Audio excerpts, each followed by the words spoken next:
Bonjour à tous, j'espère que vous allez bien. Aujourd'hui, je vais continuer la création d'un tableau de bord en utilisant Power Pivot Excel. Dans la vidéo précédente, nous avions importé des tableaux, créé des liaisons, ajouté une table de temps et une colonne calculée. À partir du modèle de données, je vais réaliser un TCD qui permettra de compter le nombre de commandes par mois. Pour commencer, je vais modifier le type de données pour mes références de commandes.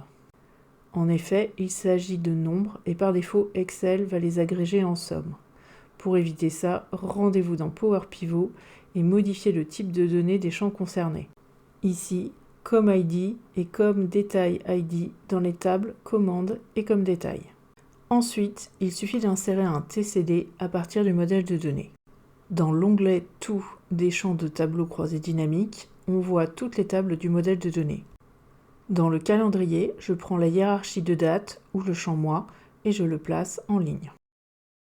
Dans Valeurs, je fais glisser le champ comme ID de commande.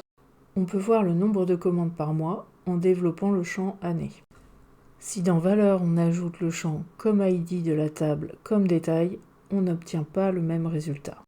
En effet, dans ce champ, les références de commandes peuvent être répétées plusieurs fois, car une commande peut contenir plusieurs types de pizza, donc plusieurs lignes.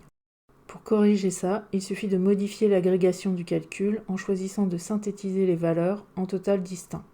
Maintenant, j'aimerais connaître le détail des ventes mensuelles par taille de pizza. Rien de plus simple, il suffit d'ajouter le champ taille dans ligne. Simple oui, mais les résultats ne sont plus les mêmes dans les deux colonnes. Cela fonctionne dans la deuxième colonne, avec le champ provenant de la table comme détail, mais dans la première colonne, le résultat mensuel est répété quelle que soit la taille de la pizza. On voit également qu'Excel signale un souci éventuel de liaison. Que se passe-t-il ? En fait, la table commande ne peut pas être filtrée par un champ provenant de la table pizza. Vous vous souvenez des flèches sur les liaisons entre les tables ? Elles indiquent un sens de propagation des filtres, qui ne peuvent pas naturellement aller à contresens. On parle de contexte de filtre pour les calculs. C'est une des plus importantes notions dans Power Pivot. En ajoutant les sous-totaux, on comprend qu'en fait Excel n'additionne pas les lignes pour faire le total mensuel. Chaque table est filtrée avant de calculer un résultat. Nous allons voir comment ce genre de problème peut être résolu en créant des mesures en DAX. Pour réaliser ce tableau de bord, je sais que je vais devoir créer un certain nombre de TCD. Je commence par déterminer lesquels seront annuels et lesquels seront contrôlés par un segment listant les mois. Si vous ne savez pas ce qu'est un segment, je vous invite à consulter ma vidéo sur les trucs et astuces pour les tableaux croisés dynamiques. Maintenant que je sais où je veux aller, cela va me permettre de définir des mesures, c'est-à-dire les calculs dont je vais avoir besoin.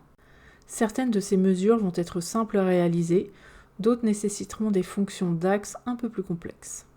Pour créer une mesure, on peut les saisir dans une case sous un tableau Power Pivot. On se positionne sur n'importe quelle case, il suffit ensuite de saisir le nom de la mesure créée, suivi de 2 points et égal, avant de saisir la formule. Ici, j'utilise la fonction SUM, c'est-à-dire somme, sur le champ quantité de comme détail. Comme pour saisir une formule dans Excel, il faut commencer à saisir le nom d'une fonction ou d'un champ et le valider en cliquant dessus ou avec la touche tabulation. Cette mesure quantité correspond au nombre de pizzas vendues. Je pourrais utiliser cette mesure directement dans un TCD ou à l'intérieur d'une autre mesure. Il est également possible de créer ou de modifier une mesure directement dans Excel. Dans l'onglet Power Pivot, cliquez sur Mesures puis Gérer les mesures.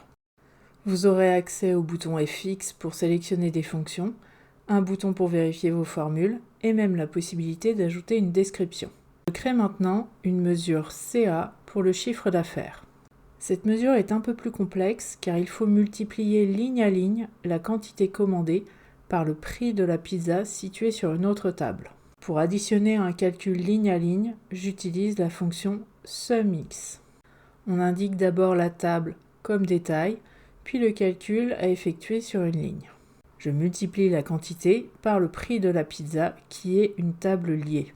C'est à ça que sert la fonction Related. Pensez recherche V ou X sous stimulant. J'ai juste à indiquer le nom de la colonne de la table liée, ici prix de la table pizza. Je valide, il n'y a pas d'erreur, la mesure est ajoutée. On peut retrouver cette mesure dans Power Pivot, dans la table Comme détail. La table sur laquelle vous choisissez d'ajouter les mesures n'a pas d'importance. Elles apparaîtront simplement dans cette table en créant un TCD. Mesure suivante, le chiffre d'affaires moyen par commande. J'utilise la fonction AverageX sur la table commande avec la mesure CA. De la même manière, pour calculer le chiffre d'affaires par jour d'ouverture, on utilise AverageX sur la table calendrier en calculant le chiffre d'affaires. Maintenant, ça se complique encore un tout petit peu. J'ai besoin de calculer le CA moyen par jour sur l'année, mais que ce calcul ne soit pas sensible au filtre sur les dates pour pouvoir ensuite calculer un écart. Pour cela, je vais utiliser la fonction Calculate. Cette fonction est sans doute l'une des plus utilisées en DAX. Elle permet de faire un calcul en précisant un ou plusieurs filtres à appliquer. Ce calcul va porter sur la mesure CA moyen par jour que j'ai créée précédemment. Ici, je veux préciser que le calcul doit s'effectuer sur l'ensemble des dates ayant reçu des commandes. C'est pour ça que j'utilise la fonction All sur la table calendrier. Avec un TCD, c'est plus facile de vous montrer la différence entre ces deux mesures. On peut voir que le CA moyen par jour varie de mois en mois, alors que la deuxième mesure, où on a utilisé Calculate, reste identique pour chaque mois. Pour la mesure de différence de pourcentage, je calcule simplement la différence entre la moyenne d'un jour et la moyenne annualisée, ramenée sur la moyenne annualisée. Je définis le résultat de cette mesure comme étant un pourcentage. J'ai gardé le plus compliqué pour la fin. Je veux calculer les quantités utilisées pour chaque ingrédient. Pour cela, j'ai besoin de calculer la quantité de pizza vendue multipliée par le nombre de parts de pizza pour définir la quantité pour chaque ingrédient. C'est simple, ce mix sera parfait. Mais pour pouvoir afficher cela par ingrédient, il va falloir ruser. On peut filtrer par un élément uniquement en remontant une liaison.